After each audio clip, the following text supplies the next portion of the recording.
Последние новости из Туркменистана. Читайте нас в Телеграме и не забудьте подписаться. Торговля свободным доступом в интернет превратилась в Туркменистане в бизнес. Сотрудники управления кибербезопасности заставляют продавцов мобильных телефонов торговать VPN или виртуальными частными сетями, выстроенными на серверах киберуправления. Подключение к VPN на столичном оптовом базаре стоит от 400 до 600 манатов или около $20-30. Услуга надежная. Серверы управления кибербезопасности внесены в белый список и никогда не отключаются. Отказаться посредничать продавцы не могут, за это им грозит крупный штраф. Многие из них параллельно сами занимаются торговлей VPN, при этом используя зарубежные серверы, не имеющие отношения к управлению.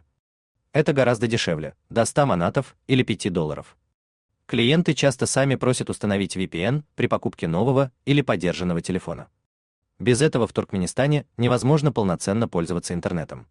Проблема дешевых частных сетей в том, что они буквально через пару дней перестают работать. Управление кибербезопасности вносит их серверы в черный список. Зато сам факт этой торговли позволяет сотрудникам ведомства давить на продавцов и угрожать им преследованиями, а в конце концов заставлять их продавать правильные в кавычках VPN.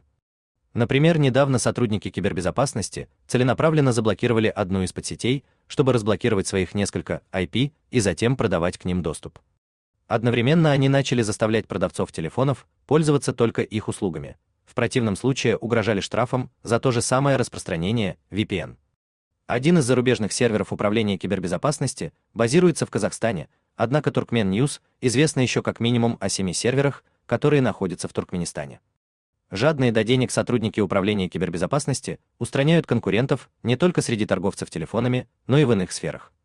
Например, Туркмен-Телеком предоставляет предпринимателям и организациям виртуальные серверы для своих проектов. Но если сотрудники киберуправления замечают, что кто-то использует эти серверы в качестве VPN, то арендатора могут оштрафовать, либо даже посадить на срок от 5 до 15 суток. Иными словами, сотрудники управления кибербезопасности не только используют блокировку интернета исключительно для зарабатывания денег, но и злоупотребляют своими полномочиями с целью организовывать продажи и устранять конкурентов. Примечательно, что через VPN управление кибербезопасности можно зайти на абсолютно все сайты, включая Turkmen News, Хроника ТМ, Азат Хабар и другие. Ведь это управление и было создано ради блокировок именно этих сайтов, а также потрачены десятки миллионов долларов на техническое оснащение.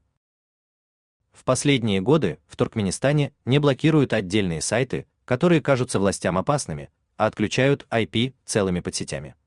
То есть перестает работать диапазон адресов, начинающихся с определенных цифр. Из-за этого под блокировку попадают сайты, которые даже теоретически не могут считаться вредными. При этом не существует реальной кибербезопасности.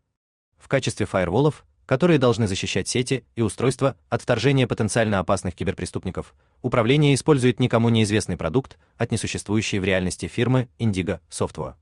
При каждом большом празднике или ином событии происходит так называемое усиление и принимаются меры безопасности в виде ковровых блокировок интернета. В результате безвозвратно блокируются сотни тысяч IP-адресов.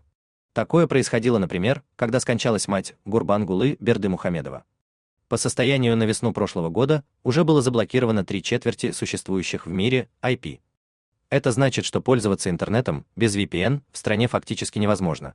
Необходимы особые сервисы, построенные под Туркменистан, но срок их работы лишь до очередной блокировки. Альтернатива одна – опять покупать VPN из белых списков управления кибербезопасности. Ранее источники Turkmen News подсчитали, что доходы составителей белых списков IP-адресов исчисляются десятками тысяч долларов ежемесячно. Но кто эти составители и что это за киберуправление? Данная структура несколько лет назад была выведена из состава 8-го управления Министерства национальной безопасности, которое отвечает за связь и шифрование. Руководителем управления кибербезопасности был назначен Максат Гильдыев. До этого он возглавлял 8-е управление. Затем Гильдыев был уволен и снова перешел в 8-е управление, но уже на должность заместителя начальника, при этом не потеряв влияние на вопросы кибербезопасности. Управление же возглавил его родственник Аланазар Кулназаров. Именно эти два человека, а также их подчиненный Дидар Сеидов, руководят блокировками и получают от них доходы. Фактически развитие технологий в стране искусственно тормозится ради того, чтобы эти и другие работники покупали дома, квартиры, машины для себя и своих родственников. Никакого иного смысла в блокировках давно нет. У вас имеется интересная новость, и вы хотите ею поделиться? Пишите нам в секретном чате Телеграма. Мы никогда не раскрываем свои источники и гарантируем вам полную анонимность.